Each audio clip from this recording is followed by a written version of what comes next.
오늘 우리에게 주신 하나님의 말씀 보도록 하겠습니다. 빌립보서 2장 1절로 4절 말씀입니다. 생명의 생각 1월 4일 수요일 말씀 한마음을 품자 함께 읽겠습니다. 그러므로 그리스도 안에 무슨 권면이나 사랑의 무슨 위로나 성령의 무슨 교제나 긍휼이나 자비가 있거든 마음을 같이하여 같은 사랑을 가지고 뜻을 합하며 한 마음을 품어 아무 일이든지 다툼이나 허용으로 하지 말고 오직 겸손한 마음으로 각각 자기보다 남을 낮게 여기고 각각 자기 일을 돌아볼 뿐더러 또한 각각 다른 사람들의 일을 돌보아 나의 기쁨을 충만하게 하라. 아멘. 빌립보서를 면밀히 살펴보면요, 그 빌립보 교회에 성도 간의 이 갈등 때문에 어려움이 있는 것을 좀 짐작해 볼 수가 있어요. 4장 4장 부분, 4장 12절 정도에 보면은 그 마지막 권면을 수신자들을 향한 권면이 나오는데 거기에서 이제 유오디아와 이 순두계라고 하는 교회의 지도자급 정도 되어지는 두 여인을 향하여서 이 권면하는 장면이 나와요. 주 안에서 같은 마음을 품을 것을 권면하죠. 그리고 어제 본문에서도 보면은 27절에 오직 너희는 그리스도의 복음에 합당하게 생활하라. 이는 내가 너희에게 가거나 떠나 있으나 너희가 한 마음으로 서서 한 뜻으로 복음의 신앙을 위하여 협력하기를 원한다. 그런 이야기와 오늘 본문에서도 보면은 2절, 3절을 보면 마음을 같이하여 같은 사랑을 가지고 뜻을 합하며 한 마음을 품어 아무 일이든지 다툼이나 허용으로 하지 말라. 이런 권면을 하고 있어요. 그러니까 무엇인가 문제가 있기 때문에 이 부분을 반복해서 언급을 하고 있는 것이죠.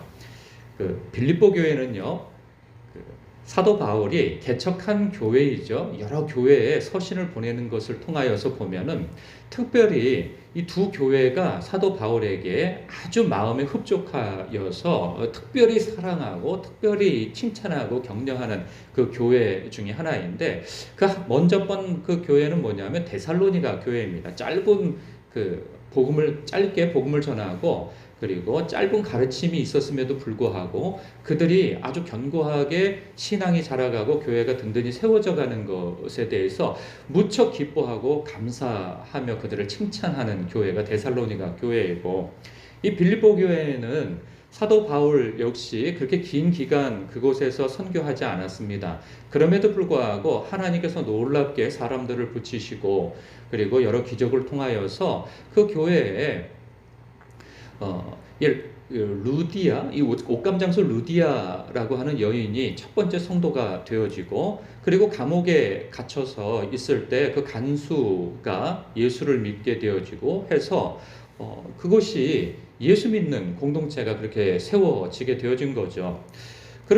그런 이후에도, 그가 떠나고 난 이후에도 굉장히 오랜 세월이 지났음에도 불구하고 복음에 참여하는 교회가 되어졌고, 사도 바울이 다니는 곳마다 이 수소문을 대서 그곳에 이 선교 헌금을 보내기도 하고 선물을 보내기도 하고 격려와 위로와 뿐만 아니라 그리고 그 가르침과 지도를 받아가면서 교회가 견고하게 세워진 교회이죠.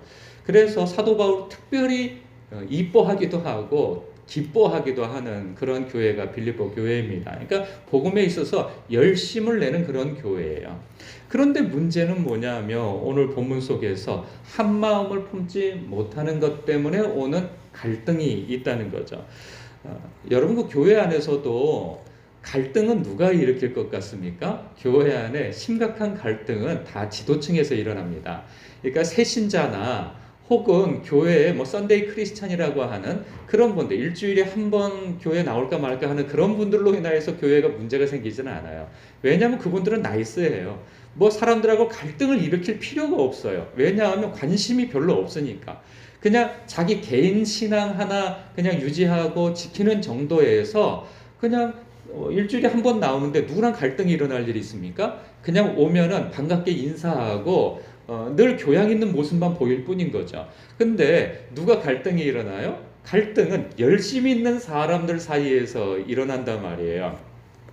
그래서 오늘 본문 속에서 권면하고 있는 부분은 잘못했다고 책망을 하고 그렇게 혼을 내는 그런 분위기는 아니에요. 왜냐하면 열심 있는 사람들을 왜 혼을 냅니까? 물론 그 안에서 갈등이 일어나는 것에 대해서 바로잡을 필요는 있는 것이죠. 그러니까 그 자체가 잘못된 건 아니에요. 아까도 말씀드렸다시피 열심이 없으면 싸울 일이 없어요. 그것이 잘한 것은 아니잖아요. 그러니까 싸움이 있다고 하는 것은 열심이 있기 때문에 싸우는 거예요. 그래서 그런 부분에 있어서 싸우는 것 자체는 잘못되었으나 열심히 하나님 앞에서 열심히 있는 것은 칭찬받을 만한 일인 것이죠.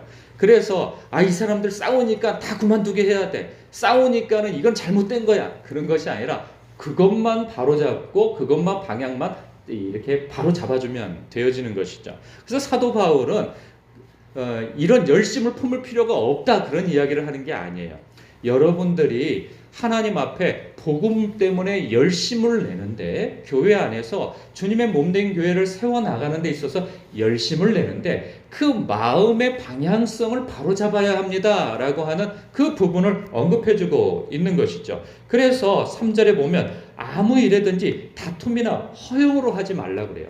그러니까 문제는 어떤 것이 문제인가 보니까 다툼인 거예요. 왜 다툼이 일어나겠어요? 아까 이야기한 것처럼 열심히 있으니까 다툼이 일어나요. 왜냐하면 내 아이디어가 옳은 것 같고 내가 저 사람보다 좀 더 똑똑한 것 같고 내가 더 경험이 있는 것 같고 내가 더 신앙이 있는 것 같으니까 상대방을 인정하지 못하는 데서 나오는 다툼인 거예요. 그래서 허용으로 하지 말라는 거예요. 다툼과 허용으로. 허용은 또 무엇이냐? 내가 상대방보다 더 낫다고 하는 자기 만족 혹은 이 자기 중심적인 태도에서 나오는 자기 중심적인 마음에서 나오는 태도인 거죠. 그래서 대화에서 늘 자기가 주도하려고 하고 어떤 일에서 자기가 대장되려고 하고 그리고 자신이 항상 상황과 사람을 통제하려고 하는 그러한 욕망을 가지고 일을 한다면 그것은 잘못된 거라는 거예요. 그래서 권면하기로는 오직 겸손한 마음으로 각각 자기보다 남을 더 낮게 여기라는 거죠. 더 낮게 여기라는 거예요. 그래서 각각 자기 일을 돌아볼 뿐더러 또한 각각 다른 사람들의 일을 돌보아서 나의 기쁨을 충만하게 하라 그 권면을 하고 있어요.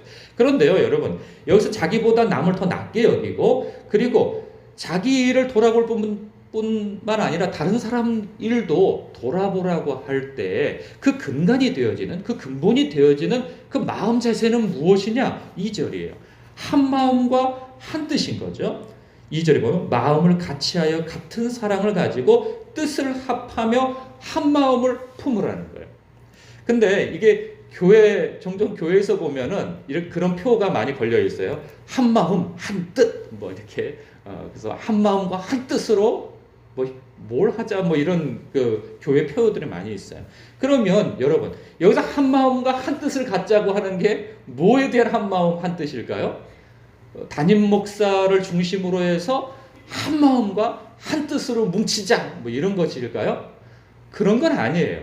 물론 담임 목사가 주님 안에서 선한 마음을 가지고 겸손한 마음과 주님의 뜻 가운데에서 인도하는 그 무엇이 분명하다면 문제가 없겠으나 그러니까 오직 담임 목사를 중심으로 하여서 한 마음 한 뜻 이것은 성경이 말씀하려고 하는 부분이 아닌 거예요. 이건 뭐냐면 주님 마음으로 그리스도의 마음으로 한 마음이 되고 한 뜻이 되자는 거예요. 그래서 1절에 그리스도 안에 무슨 권면이나 그러니까 예수 믿는 것 때문에 오는 마음의 격려나 그리고 사랑의 무슨 위로나 그러니까 주님께서 주시는 무슨 위로나 사랑을 받았거든. 그리고 성령 안에서 성도 간의 귀한 교제로 인한 긍휼과 자비가 있거든. 그것을 경험했거든. 주님 안에서 같은 마음을 갖고 같은 사랑을 가지고 뜻을 합하여 한 마음을 품으라는 거예요.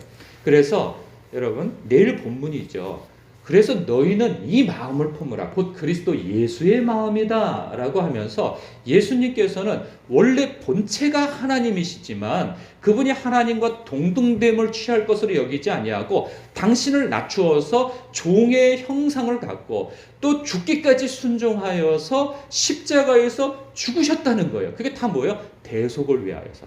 당신은 죽으실 필요가 없고 당신은 죄의 저주를 받을 필요가 없으셨는데, 그리고 당신은 굳이 하늘 보좌에서 내려오실 필요도 없는 그러한 높으신 분이심에도 불구하고, 존귀하신 분임에도 불구하고 당신을 낮추어서 사람들과 같이 되셨고 더 낮아지셔서 섬기는 종의 모습으로 오셔서 십자가를 지시기까지 하셨다는 거예요.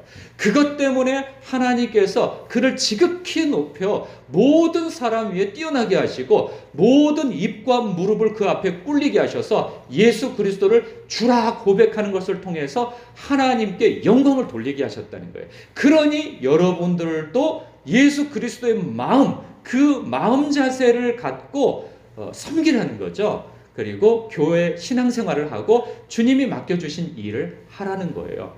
다툼과 허용으로 하지 말고, 예수님께서 나보다, 우리가 도대체 무엇이 간데 주님께서 나보다 더 낮은 곳으로 오셔서 우리의 눈높이를 맞추시고 우리를 섬기시는 데까지 가시느냐 말이에요.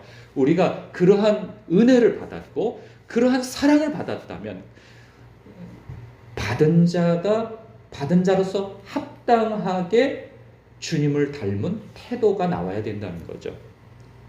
그래서 주님의 마음과 같이 하고 주님께서 우리에게 주신 것과 같은 사랑을 가지고 뜻을 합하여 한 마음을 품어 내 마음을 기쁘게 하라, 그 얘기인 거죠. 그래서 교회 안에서든 사람들 사이에서 주님이라고 한다면 이 상황에서 어떤 선택을 할까? 이 사람들과 대화를 나누면서 주님이시라고 한다면 이 대화를 내가 주도하려고 했을까? 이 일을 관철시키기 위해서 어찌하든지 내가 들이받아가지고 내 뜻대로 하려고 하셨을까? 이런 갈등이 있을 때 주님께서는 화평을 이루시기 위하여서 어떻게 하셨을까? 그냥 이김질을 하셨을까? 아니면 양보를 하셨을까? 진리가 아닌 것에 있어서는 주님은 대부분 많은 부분에 있어서 양보하신 것들을 많이 봐요.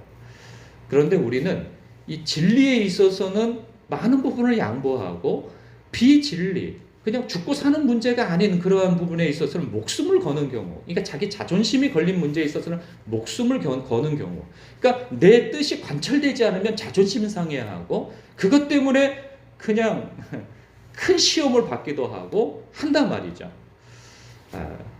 여러분, 우리가 너무 집중되어 있다 보면 그럴 수 있어요.